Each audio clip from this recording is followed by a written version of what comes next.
JDU के राष्ट्रीय अध्यक्ष ललन सिंह ने कहा कि महिला आरक्षण के नाम पर प्रधानमंत्री ने इवेंट मैनेजमेंट किया है, इसलिए विशेष सत्र बुलाया गया है। जैसे सांस्कृतिक कार्यक्रम का इवेंट होता है, ठीक उसी तरह इवेंट मैनेजमेंट किया गया। उनकी मंशा महिला आरक्षण देने की है ही नहीं। भारतीय जनता पार्टी और प्रधानमंत्री नरेंद्र मोदी महिलाओं को आरक्षण नहीं देना चाहते हैं। महिला सशक्तिकरण पर उनका विश्वास है ही नहीं।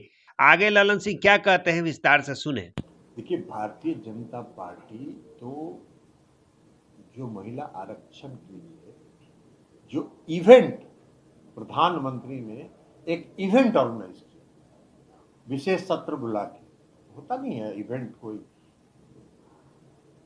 मैनेज किया जाता है, कोई सांस्कृतिक कार्यक्रम का इवेंट होता है, उसी तरह का इवेंट उन्होंने अरेंज किया महिला आरक्षण पर।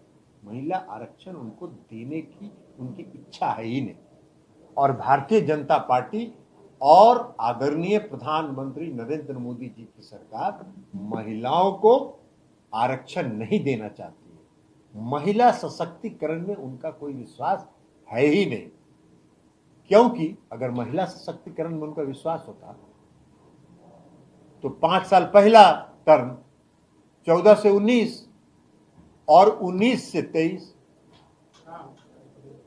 तो 9.5 साल में कहीं नहीं लाए बिल। अभी 6 महीना, जब 4 महीना चुनाव का बचा, तब उनको आ गया कि महिला सशक्तिकरण करना चाहिए। नरेंद्र मोदी जी तब तक गुजरात के मुख्यमंत्री थे, गुजरात में दिया था क्या उन्होंने महिलाओं को आरक्षण?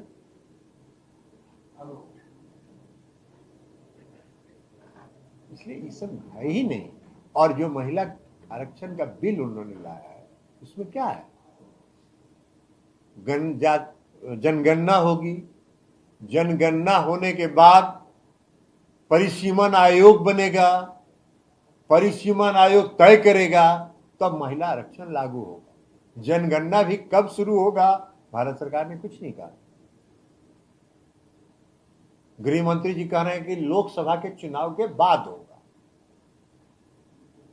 तो लोकसभा चुनाव के बाद जनगणना होगा शुरू, तब तक परिसीमन आयोग बनेगा, तब तक 2029 आ जाएगा। तो महिला आरक्षण के नाम पर जुमलेबाजी जो है, ये 23 से 2029 तक न चलाना चाहते हैं, 6 साल। इसलिए हमने कहा ये इस जो 2024 का सबसे बड़ा जुमला है। उनकी कोई इच्छा नहीं। जहां तक आरक्षण में आरक्षण का सवाल है, तो आरक्षण में आरक्षण पूरे देश की मांग है। और इसीलिए हम लोग कह रहे हैं कि जाति आधारित जनगणना कराइए।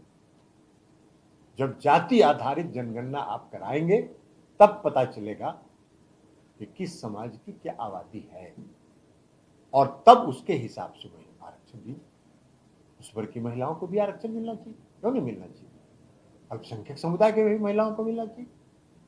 हालांकि जो दलित में या अति पिछड़े में भी हम लोग मांग कर रहे हैं कि अल्पसंख्यक समुदाय को भी अति पिछड़ा की संख्या में शामिल करिए। जो दलित का काम करते हैं, उनको आप दलित वर्ग में शामिल कीजिए। मुसलमान अल्पसंख्यक समुदाय में लोग दलित का काम नहीं करते हैं। दलित वर्ग का जो है, वो जो माथे पर ले जाता है, जिसको आप स्वीपर कहते हैं, मेहतर कहते हैं, या जो भी है, तो वो किस समाज से आता है? तो उसको नहीं मिलना चाहिए उसका लाभ, उसको भी मिलना चाहिए उसका लाभ। तो इसलिए हम लोग ये मांग करते हैं। हाँ, हमने देखा है सुशील मोदी का एक बयान, तो सुशील मोदी तो बीमारी से ग्रसित हैं। अरे सुशील मोदी को हम लोग जान ही रहे हैं कि सुशील मोदी और भारत क्या बोल रहे हैं। सुशील मोदी जो भारतीय जनता पार्टी का ऑफिशियल स्टैंड है, उसको बोल रहे हैं, और भारतीय जनता पार्टी का ऑफिशियल स्टैंड पिछड़ा विरोधी, अति पिछड़ा विरोधी, पिछड़ों के आरक्षण के खिलाफ, अति पिछड़ा के आरक्षण के खिलाफ है। तो अति पिछड़ा और पिछड़ा के आरक्षण के खिलाफ अगर हैं सुशील मोदी जी, तो उसी के अनुसार न तर्क देंगे वो, तो उसके अनुरूप तर्क दे रहे हैं। और ये जब जाति आधारित बिहार में गणना हो रही थी, उसका जब सुप्रीम कोर्ट में वो मामला चला, तो भारत सरकार का स्टैंड तो वहां साफ हो गया कि आप विरोधी हैं, तो आप हैं विरोधी। और इस देश की जनता भी ये जान गई है कि भारतीय जनता पार्टी पिछड़ों के आरक्षण का विरोधी है, अति पिछड़ों के आरक्षण का विरोधी है, और इसलिए भारतीय जनता पार्टी के तथाकथित छपास नेतागण उसके पक्ष में तर्क देते हैं।